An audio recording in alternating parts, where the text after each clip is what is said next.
Assalamualaikum warahmatullahi wabarakatuh.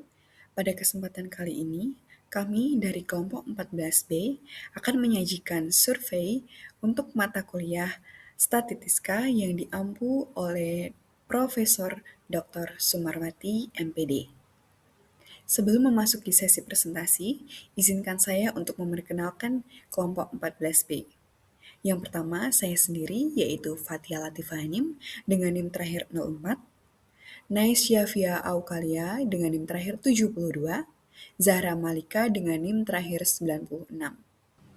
Kami dari kelompok 14 mengambil judul penelitian, pemahaman kata baku dan tidak baku di kalangan mahasiswa. Total responden yang kami dapat yaitu ada 70 mahasiswa, jumlah 53 untuk perempuan dan 17 untuk laki-laki. Jumlah 22 orang untuk semester 2, jumlah 43 untuk semester 4, jumlah 4 untuk semester 6, dan jumlah 1 untuk semester 8. Untuk pertanyaan yang pertama, yaitu seberapa sering Anda menggunakan bahasa tidak baku? Untuk opsi jarang, terdapat 2 orang. Untuk opsi sering, terdapat 33 orang. Untuk opsi sangat sering, terdapat 21 orang.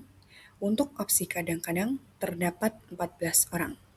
Jadi, untuk pertanyaan yang pertama, mahasiswa itu sering menggunakan bahasa tidak baku. Pertanyaan yang kedua, dalam situasi apa Anda menggunakan bahasa baku? Untuk opsi presentasi, terdapat 55 orang. Untuk opsi chat dosen, terdapat 63 orang. Untuk opsi tugas kuliah, terdapat 59 orang. Untuk opsi seminar, terdapat 37. Dan untuk opsi terakhir, yaitu hampir semua di situasi, terdapat 11 orang. Dapat disimpulkan untuk pertanyaan yang kedua, bahwa mereka menggunakan bahasa baku untuk chat dosen.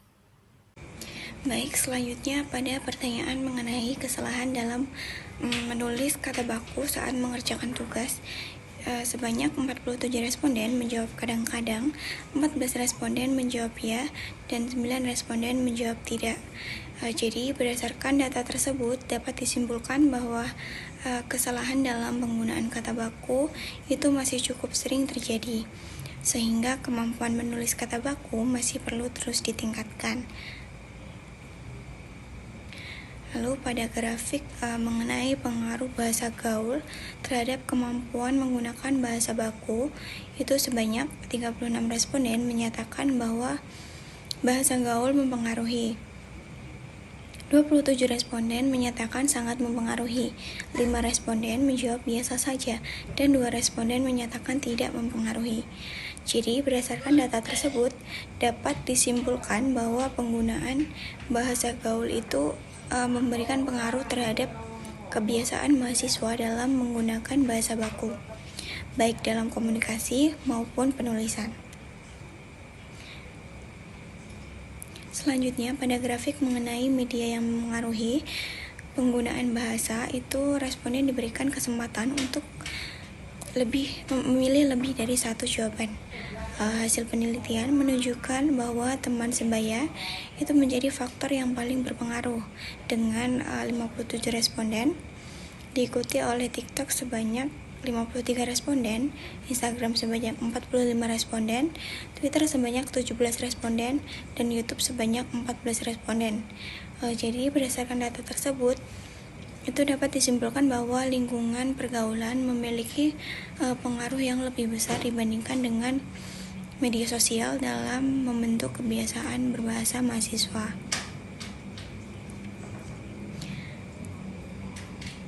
Lalu yang terakhir, berdasarkan grafik mengenai pentingnya penggunaan bahasa baku.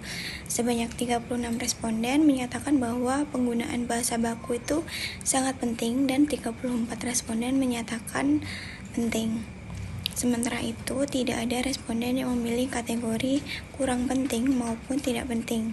Jadi, berdasarkan data tersebut, dapat disimpulkan bahwa seluruh responden memiliki tingkat kesadaran yang tinggi terhadap pentingnya penggunaan bahasa baku, sehingga bahasa baku masih dipandang sebagai bagian penting dalam komunikasi yang baik dan benar.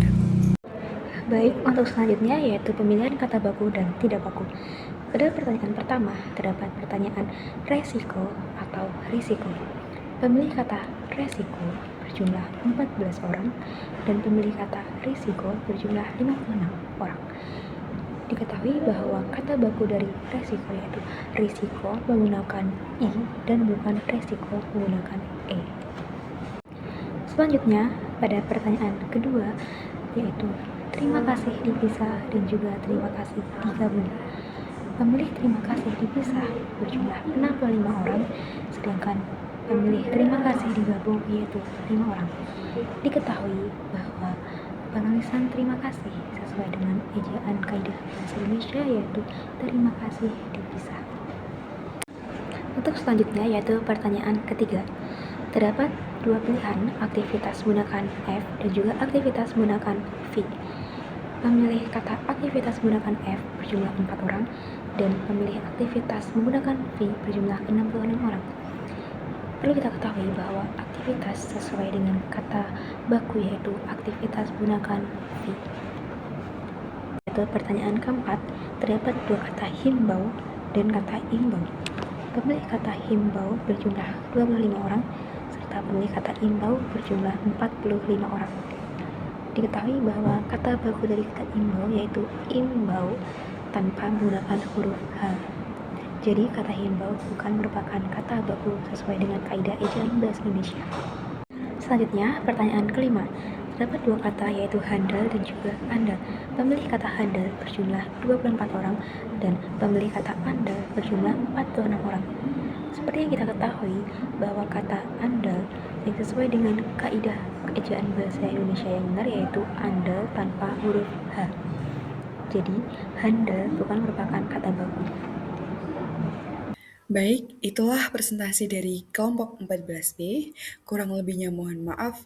Wassalamualaikum warahmatullahi wabarakatuh.